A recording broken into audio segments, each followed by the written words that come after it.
On today's episode, we are going to be answering a question from a listener who was in a very specific scenario that I think plays out often in people's homes, where she and her husband had disconnected a little bit, maybe had some conflict the day before, and then he came home from work the next day just shut down.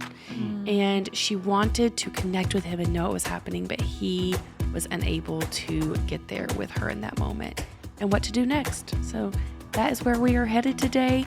We are so glad that you are here. Welcome to the Connection Codes podcast.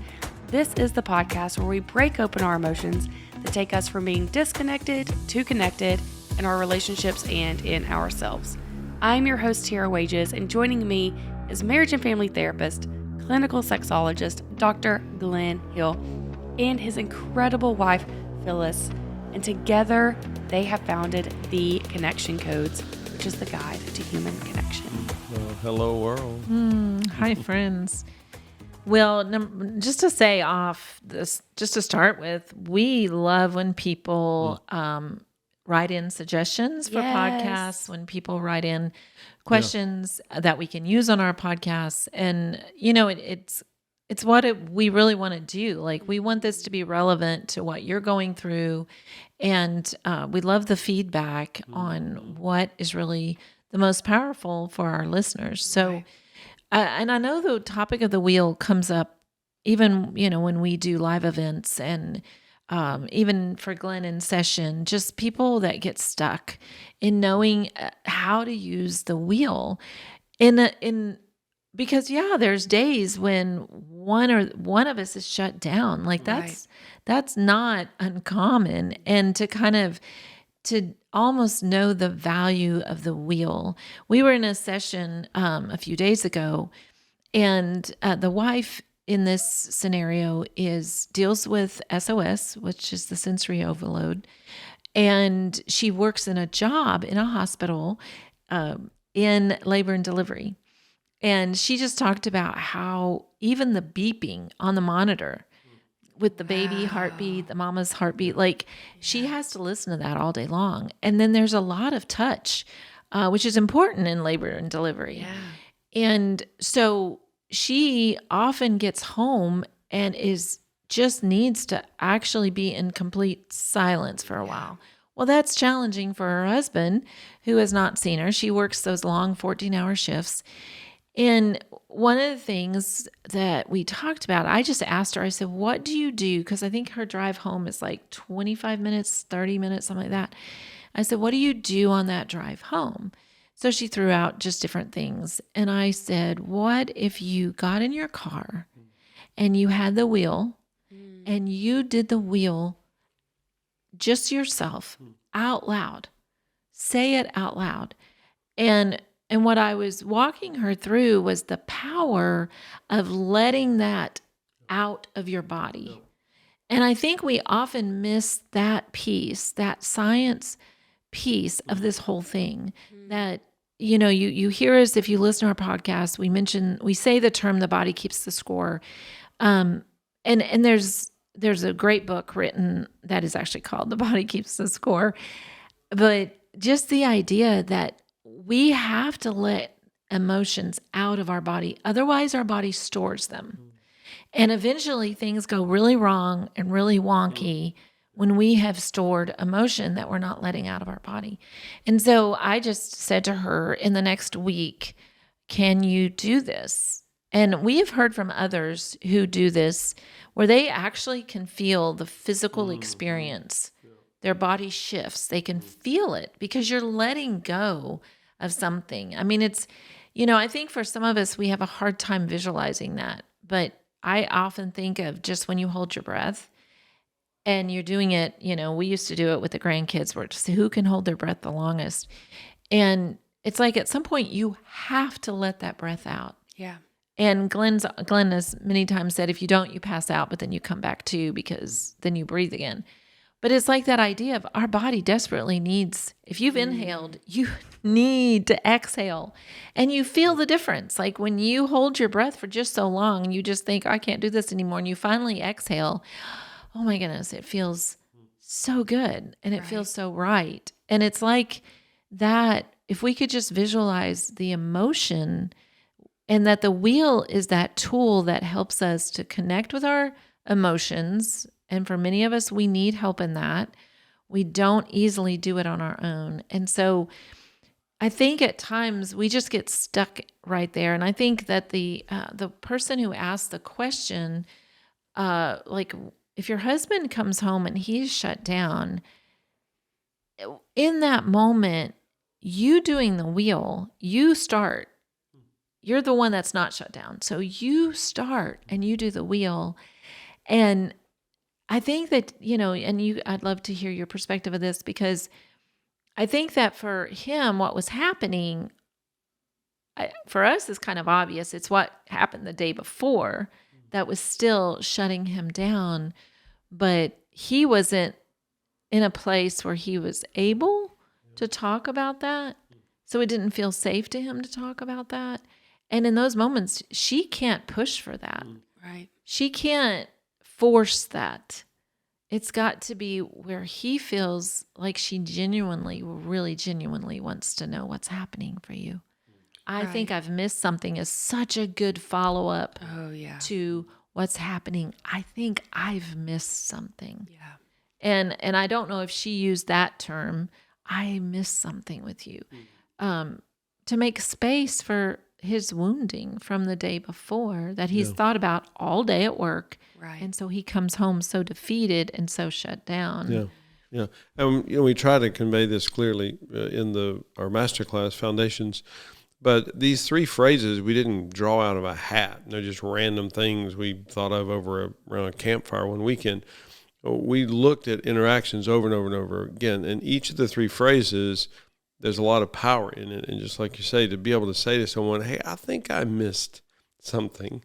Can you help me catch up? I'm the slow one. And I use phrases like that all the time in my relationships and also in sessions, because you can't sell to someone, hey, you're shut down. You need to stop being shut down. Try selling that to anybody on the planet. There's not a human that I've ever met that'll be like, oh, okay, fine. You're right. I've been shut down. Now I'll open up. No, they just shut down even more when you say that. But to say to them, I think I'm missing something and you really matter to me and I want to get it. And I'm just slow sometimes and I've totally missed it. Now you're in a position of vulnerability. You're asking for assistance. And we are coded as humans to help people who are in need. Would you be correct in saying they're shut down, they need to open up? Maybe, I guess. I don't know. You just can't sell it.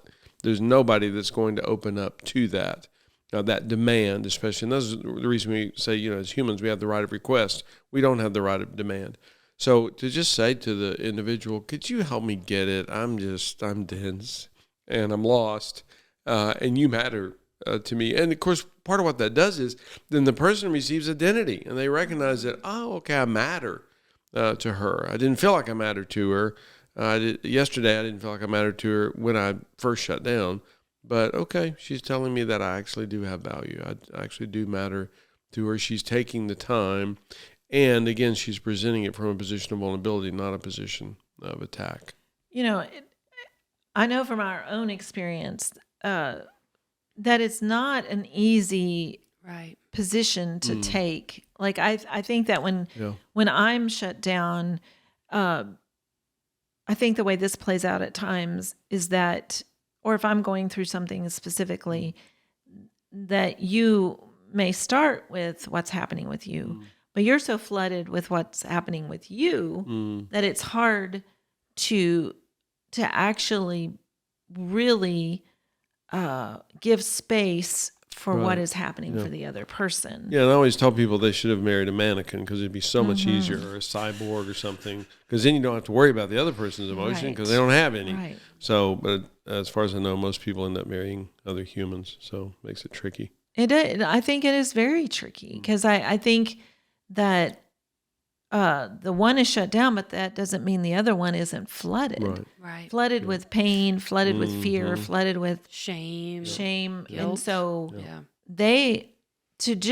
I don't know, to me, part of, I think for connection codes, for these tools, to me, I constantly think you got to go slow. Yep. And what that means is give a minute. Give a minute to what your partner's going through. Yeah. And it's it's kind of a even in relationships in general, I think we're so quick to judge, so quick to be offended, so quick to go, not talking to her anymore. Right. Instead of going, whoa, slow down. Yeah. And it's the, I think so often of Carlos Whitaker now, how to human well. Like we're so quick to jump to conclusions and we judge so quickly. Yeah. Instead of going, whoa, let me give this. And especially in our closest relationships, in our marriages, it's like, yeah, if your husband comes home shut down, there's got to be so much space and grace in that. Instead of pushing, like, you're supposed to do this right now, and going, whoa, there's something more going on here. Right. That's really big and deep, and to make space for that. And I know she had probably her own wounding from whatever they disconnected about the day before. Yeah. And so, see, she's kind of flooded. Yep. She's like, it's almost kind of like the wheel gets brought out, as in, this is our only hope. And so there's this desperation of, this has got to work right now, instead of just giving it that space to go, I would love to know what's happening with you when you're ready to tell me. I would love to do the wheel with you when you're able. Kind of that slow grace part of it that we need at times. And it's like they're even to have the capacity to be able to do that. We've mentioned this often, and now in the moment I can't think of the movie, but it's where the person says, I'll go out. Volunteers Tribute, the Hunger Games. Hunger Games. It's the Volunteers Tribute. And if you've not watched the movies, that won't make any sense. But I love that imagery. I need to volunteer as tribute. I'll go first. Right. Yeah. I'll set aside what is, my pain point. Right. I'll go first, and I'll make space for you. I Yeah. think is so important in our relationships. Yeah, and I always wonder if we misconvey, because I'm amazed at how often that we hear people use the core emotion wheel as a weapon. And, we always say that a tool can very quickly become a weapon. A hammer is a great tool, but it could be a weapon in a split second. A chainsaw, great tool. Unless, is it Jason or Freddy that has it? I forget. But anyway, the horror movie. So the core emotion wheel is just an invitation. And again, we've heard that story countless times where people are like, well, I came and I told him it was time for him to do the wheel. And oddly enough, he didn't respond well. Of course he's not going to. We don't have the right of demand for people, especially when it comes to psyche things, their emotions, their core, their authenticity. We just can't demand it. It just never works. The turtle will never come out of its shell when you're yelling at it. So just to say, and I just love the way you present that, just to say, I'd love to do the wheel with you when you can. And if that's not right now, if that's not in the next hour, whatever. But you matter to me, and I want to know you, and I want to know what's happening with you. And it's just an invitation. It's a tool, not a weapon. Yeah, I do agree as well that when you go first, when you open yourself up vulnerably, it definitely does pull something with the other, and which you've said that there's studies, whenever you say your fear, the other person connects with that fear, or whatever emotion it is. And so you can go first in that moment, but then say, now when you're ready, I would love to do that. And they may be ready faster than you think. I know the episode that came out on Valentine's Day, Wes and I were both on it and talking about a moment of conflict for us over sex and physical touch.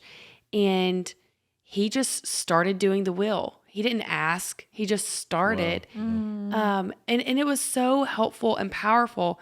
But now in this moment, I think he was the one wounded and hurt in that moment. How hard that was for him to just be, because when he starts doing that, that's him saying, I want to connect with you.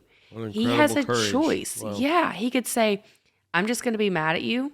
I'm just going to like let this boil into something and hold it against you and punish you. He could have punished me in that moment. But by him just immediately, it was just dark in our room. I'm rolled over. We can't see each other. And he goes, anger. And when I heard that come out, I was like, okay, he's doing it, you know? And it was, Amazing. I'm going to go, you know? Yeah. And I think that there is so much power in going first. And then I will also validate that there is frustration with the connection codes in the fact of, for me at least, I no longer have an excuse to be a jerk to my spouse.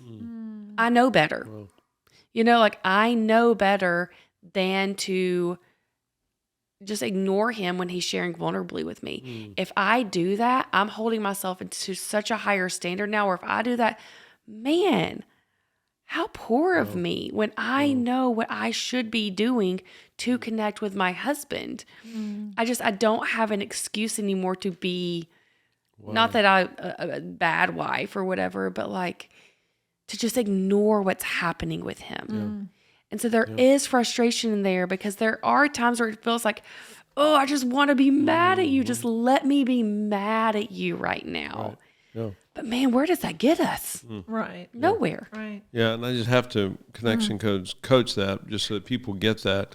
It's shame that keeps you from behaving poorly. Yeah. Because again, in that moment, you feel like behaving poorly, and shame is doing its job. Shame is being your consultant, your advisor. It's nudging you. Ooh, Tira, be the best version of Tira here. You're not allowed to be this B-, C- version of Tira. And again, everything within you is just like, but I want to be the C- version of Tira. Well, no. Yeah. And again, shame is your consultant. It's just nudging you, going, no, come on, girl. You know this. You always think about, LeBron James or whoever. If LeBron James scores 3 points in a game, we're like, what a loser, what a pathetic. I mean, what in the world is wrong with him? There's a ton of people. I would be one of those. If I score 3 points in an NBA game, I'd be like, take pictures, put it on a plaque, because I don't have that capability level. LeBron James, 3 points is a total disaster and a failure, because he has that much more capability. And we want LeBron to be the best version of himself. Right. Well, the same is true in our relationships for Tira and Glenn and Phyllis, whoever, to be like, I'm expected. There's more expected of me because I know now. I have that capability. And it's shame that nudges us, says, come on, be on point. Don't score 3 points in this game. You're not allowed to do that because you're capable of scoring, pick a number, 35 points. And so you need to do to measure up to yourself, what you're capable of doing. Well, that's really good. Yeah, 100%. And I feel like there's also, I'm sure, some kind of chemicals that release when we're in confrontation with somebody, and so like sometimes you just, your blood gets pumping and just feels like the easy answer, which is also why you say slower is faster. Right.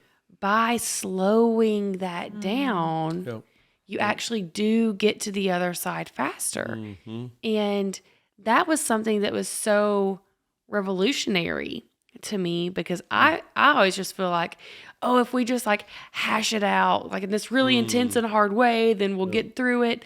But in reality, it doesn't get us nowhere. It just gets the cycle moving faster. And so when we're moving faster, it feels like we're getting further. But in reality, we're running on a treadmill moving nowhere. A turtle off of the treadmill is moving faster than you running on the treadmill. That's good imagery. And so I think that's what we're often doing is we are on this treadmill, but we're getting nowhere. And that's why it's so powerful to talk about that pause. We've did a webinar on that recently, the pause of the 19 seconds to connect. And then we did the episode about the physical touch, pausing to hug our partner, pausing to touch each other, is so powerful to just slow down in that moment.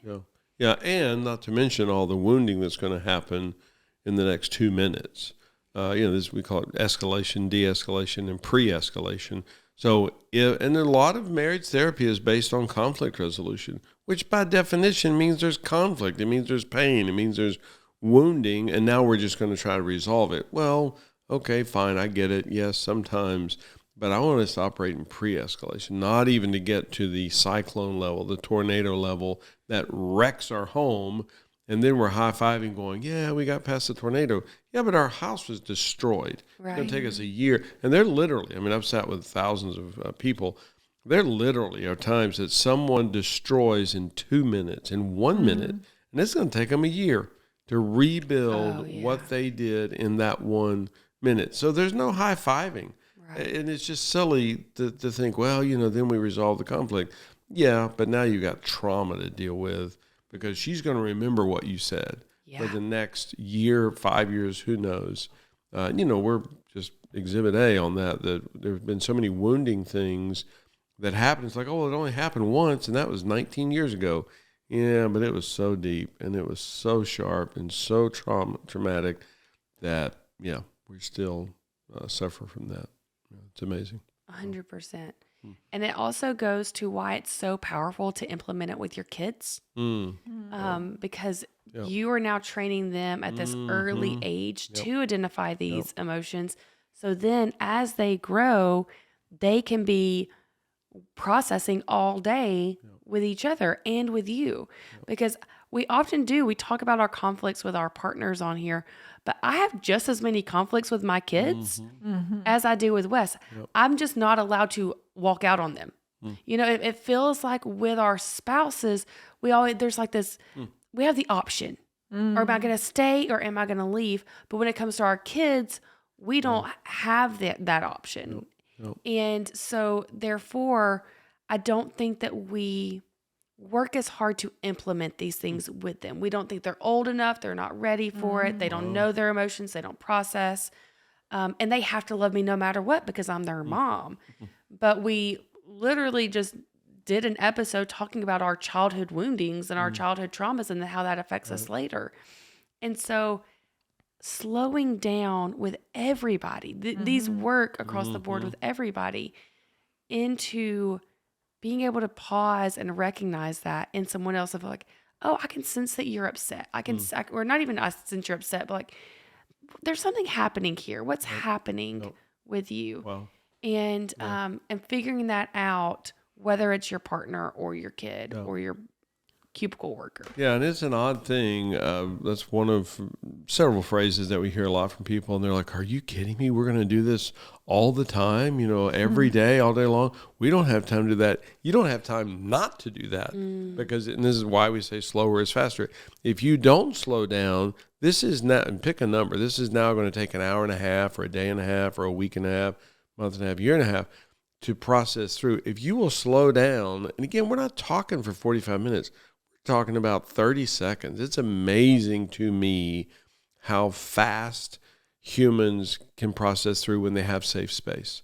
And of course, that's kind of the essence of the connection codes, just to make safe space for people. Your experience is your experience. It just is. It may not make a speck of sense to me. And, I adore you, Tira, and just getting to know you the last year or so, I'm fascinated by some of the things that happen with you because I view you as this dynamic, brilliant, competent, capable, et cetera, person. I'm like, oh, Tira's great. She's got this. And then I find out, oh, no. She was flooded with fear or fear of shame or whatever it is that's happening. And it's just so easy for me to go, what? No, that doesn't make any sense. There's no way that you thought, especially in a working environment, I'm like, there's no way that you thought we were judging you. There's no way that you thought we were, whatever, a day and a half from booting you or something. We're just so mesmerized by you. Well, yep, that's what happened for Tira, which makes no sense to me. Makes no sense to Phyllis, but it's just true. Yeah. And I can tell her to stop it. Tira, you stop it. You stop experiencing that. You stop feeling whatever emotion you're feeling, and you shut up about it. It just doesn't work. And now, Tira will shut up about it. She'll eventually just stop talking to us altogether, but that doesn't achieve what we wanted. Or we can just go, oh, wow. So that's what happens for you there. Well, I'd be darned. I totally missed that. And I still miss it because I still don't really get it that that's what happens for you. But woman, I hear you. That's what happens for you. That's what happens for you. Right. And I'm just going to be safe and present with you. You know, I think what we often hear, and I know this is our own experience as well, is that when one partner expresses like, "Ooh, I feel a lot of fear," and the other partner doesn't get that fear at all. Like, it's like totally don't get it, don't understand it, doesn't make sense to me, but almost there can be a wounding in the expression of, well, I feel really fear that, what you just did is going to cause this, this, this. And so then the focus becomes for the other, what? Wait, what? You're judging what I did? Like it takes it's kind of the whole fear part was totally missed of what was being shared. And so it all became about the thing when the thing wasn't even the thing. It's the emotion. Right. And so, we are, like Glenn said, it'd be easier if we were mannequins, because then we'd be talking to someone who would never respond back, right? But in the wheel, it's like, and I do want to know. I want to know first what's happening for me. So this has been a season of, wow, because as many of you know my story, prior to the connection codes, prior to being 50 years old, I was like, nah, I don't do emotions. Glenn's has enough. I'm done. I didn't even never knew it was a scientific part of my brain. Like, wow. Never knew that. Yeah. So here I've lived 50 years not tuning in at all and just being a very productive person. But my body was keeping the score. So my body was stuffing 50 years worth of emotion. And then my body said, I'm tired of that. I'm done. And it stopped functioning. And then I had to pay attention to my health. Right. I had a health crisis, major. So then I learned all of this. And Glenn, of course, was doing all this research. So he was introducing all this to me. But I've become super fascinated. Like, wow. I mean, I've just not tuned in ever until the last decade of my life. And now I'm learning more and more about all of that and trying to always be aware of what's happening with myself, which is difficult because I'd rather just be productive instead of tuning in. And you miss on self-care when you choose to just be productive. Self-care doesn't fit in that department. So then I have to be very aware, like what's happening with me so that I can actually take care of me and be aware of that and tune into that. So it's such a journey. This whole thing is such a journey. And I do feel a lot of sadness when people just give up on it. Like, oh, I did the wheel and I heard stuff out of my husband that nope, just keep it in there, buddy. I don't want to know. Well, it's like, wow. Like that I feel a lot of sadness about. Yeah. And just to realize you're okay with that. You don't really want to know what he's experiencing or vice versa, what she's experiencing.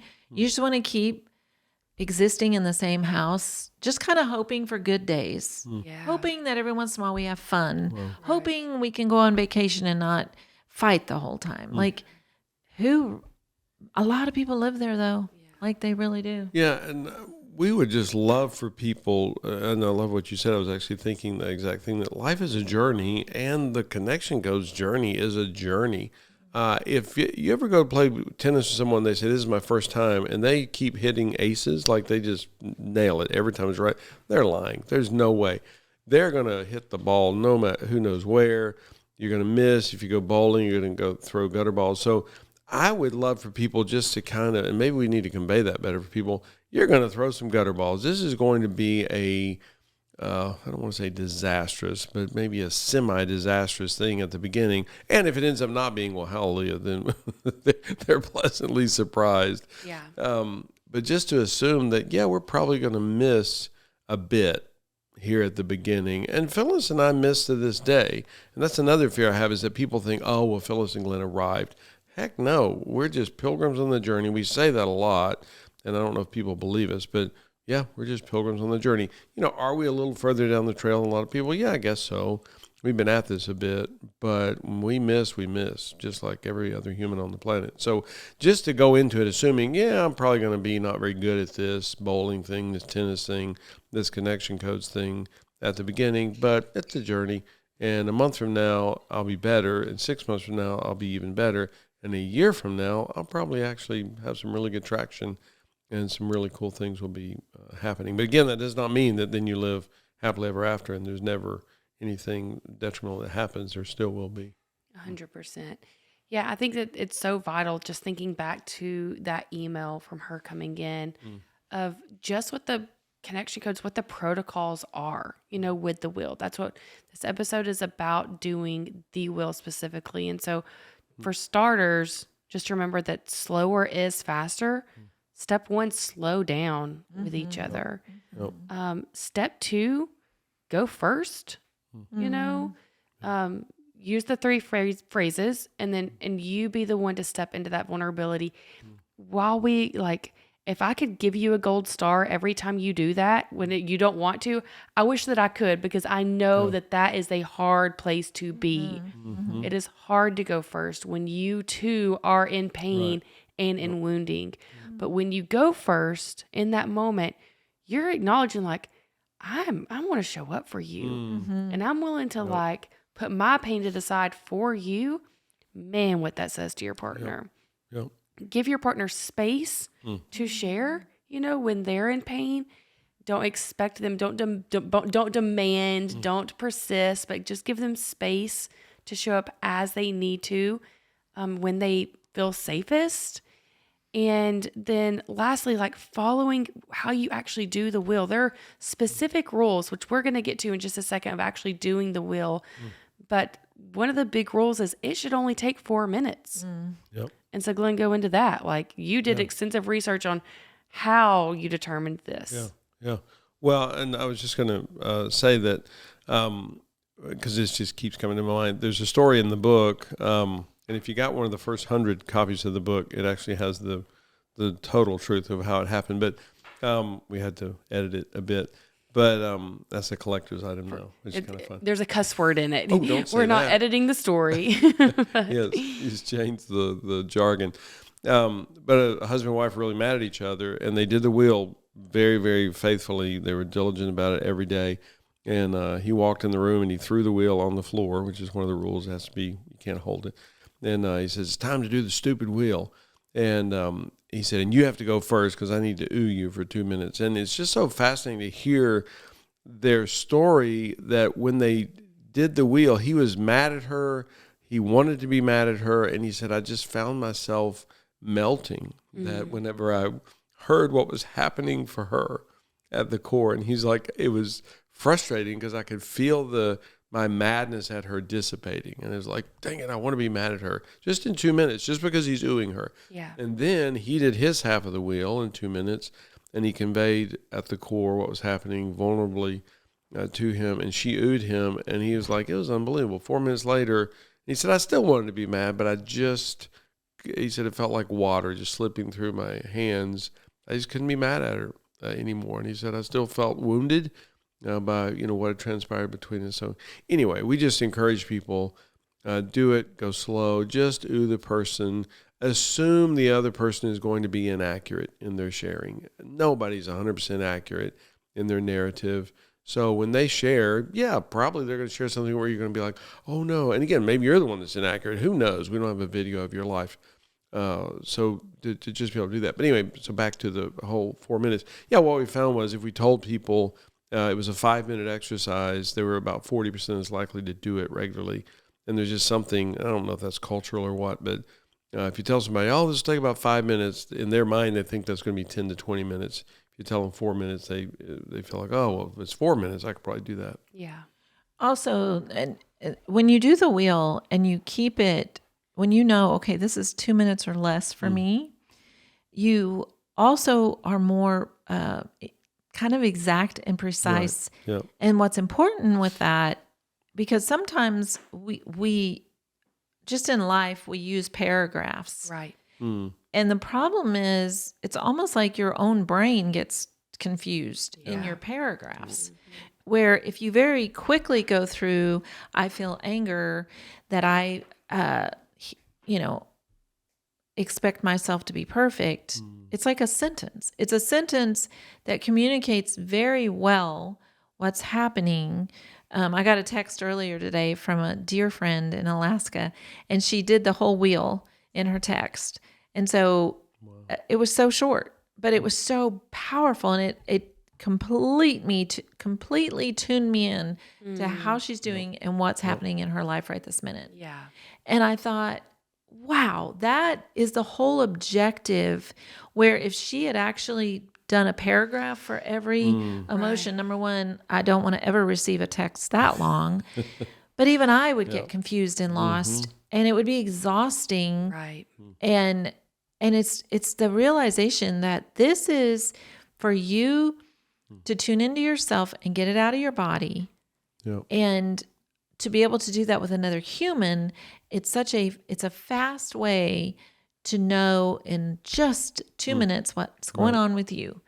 And it's because we have heard people go, oh no, I love taking, when we do the wheel, we take an hour because we're really tuning into each other. And I thought, we're not opposed to you talking for an hour. Right. Don't do the wheel for an hour. Right. Like, you're really missing the point. Yeah. You're missing that you are releasing this from your body, and that your body, don't get yourself confused. Say the anger with one sentence attached to it, and then move to the next one and say Right. your joy. And then after both people have gone, if you then want to go, hey, I'd love to hear more about your weekend, because man, sounds like a lot happened, Right. because a lot of your emotions were about stuff this weekend. Do you have time? I'd love to hear the rest. Right. That's totally different, because you don't do it when you're doing the wheel. Right. And the drawback to that is, if in fact it takes 30 minutes, 45 minutes, an hour, sorry, you're a human. Your psyche is being trained. So tomorrow, when the idea of doing the wheel comes up, Right. your psyche goes, well, let's see, we don't have 45 minutes Right. here. And you can't help that. I mean, the wheel equals 30 minutes. The wheel equals 45 minutes, even if it's a positive experience. And our goal is to get people to do the core emotion wheel every day. And if it's a 30-minute thing, you're just not going to be able to do that. Again, it's just the psyche. Doesn't matter if it was a positive experience, even. You don't have time. You don't have 30 minutes. The other big part of that is people get lost. The reason that we say and I always say I'd rather it be fast and inaccurate than slow and accurate. You need to be able to convey in one sentence, maybe two, what's happening for you in real time. If I give Phyllis 3 paragraphs about what's happening with me, she's lost. I threw so many facts and figures and content, what we call logistics, at her. She got lost a long time ago. If I'm able to just say to her, babe, I felt some pain. I felt some hurt when you said that thing a few minutes ago. She can handle that. If I say, I felt some pain because I know you've never really cared about me that much, and I get off on 3 paragraphs, she's gone. She's Right. lost. And she adores me, and we're very connected, very bonded, very close. She's gone. She will not be able to tune in for 3 paragraphs. She can tune in for a 1 or 2 sentences, especially when the focus is on my emotion. Now, I get it, it's connected to something that she did, an action that she did, but the focus is on the fact that I felt shame when you did that thing, whatever the thing was. I'm not criticizing her, I'm not accusing her, judging her, pathologizing her. I just felt some shame. I did. I'm not saying it's your fault that I felt shame. I did. I just felt shame, and she can handle that all day long. Yeah. I think that's so good. Okay. Well, now do we want to go into the wheel? Let's close out. Absolutely. By doing I've it. been thinking about that, because we always do the wheel, but I would love it if you would do the wheel. Yeah. Yeah. Okay. I can do it. Okay. Okay. Whenever I always like to have it in front of me, so I have to like. I start with anger. Okay, I'm gonna have to come back to that. I don't know what I feel anger about today. I feel shame. Oh gosh, I'm gonna have to edit some of this because I need to process. Just do the last time, then a big time. When's the last time you felt anger? Last time I felt anger, Wes was being impatient with the kids. He was being short with them. And they're a lot right now. We have a 4-year-old. That's a lot. And, but I felt anger at Wes about that. And he's the best dad, truly, ever. I feel shame. I feel shame because I question if I'm doing a good enough job explaining the power of the connection codes to people. Mm. Because I feel like if I did a better job, everyone would be enrolling in Foundations because it's life-changing. And so I've just the last few days wondered, like, what am I doing wrong where people just don't get why they need it? Yeah. I have guilt because this weekend is our kids' winter break. So they have a few extra days out of school, and I planned time with my girlfriends, which means we can't do a getaway with the kids. And Wes was really hoping to do that. I've been planning weekends on the kids' breaks by accident. I feel sad because I'm feeling tired today. Yeah, we had a big storm come through last night. I had kids awake, and and it's overcast. I'm having a hard time keeping my eyes open. Yes, I feel sad about that. I feel lonely I'm feeling lonely just in probably tangible work things at times. Just getting social media and podcasting, and it's the greatest joy. I love it so much. I truly love my job, but there is loneliness in that too at times. And what am I hurt? I feel hurt by my 4-year-old. He tells me he hates me sometimes. And I keep telling him that it hurts me, but he just is not catching that. But yeah, I have hurt in that. And I have fear that, I fear because we have another storm coming in. We have a babysitter tonight. And I just hope that all of that transitions, that my kids aren't too scared with the babysitter tonight. And my joy is I have a lot of joy right now. I'll just say my weekend with my girls. I have girlfriends coming in town. Cool. We're going out dancing tomorrow night. And I'm just really excited about that. Yeah. Sorry, I feel like I went over my time. Did I? That's amazing. I don't know. But that was good. Oh, that's true. We can't set a bad example. I know. I can't. I had that fear in the back of my head. Honestly, I struggled because I was flooded with fear that I was not going to do a good job. Yeah. Get that. Yeah. But Wes and I do this all the time, and we really have gotten to a point where we do it in real time. And it's incredible. And even seeing my kids doing it in real time Love that. is like, I feel like my home is operating in a way I didn't even know we could. And my kids are able to tell me things that I didn't even know that they would. And it is just, not that I still have a kid telling me he hates me. Things aren't perfect over here. But he also tells me when he's sad and when he has a broken blue sweetheart, when when he feels hurt, he says, my blue sweetheart is broken. And so we're able to talk to each other in a way I didn't experience in my life up until the last few years. And I just feel like that's such a gift. So we are so glad for everyone that's listening. This whole episode, we just really want you to understand the purpose of the wheel, how to do it, and why it's there, the goal.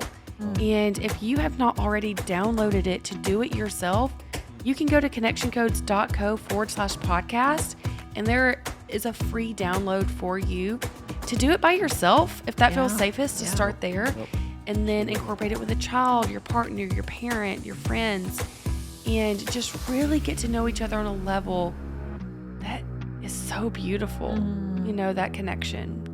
So yes, thank you. Share this with your friends. Share your experience of the wheel with your friends. Because you need this. You deserve this. So let's do this. Let's do this.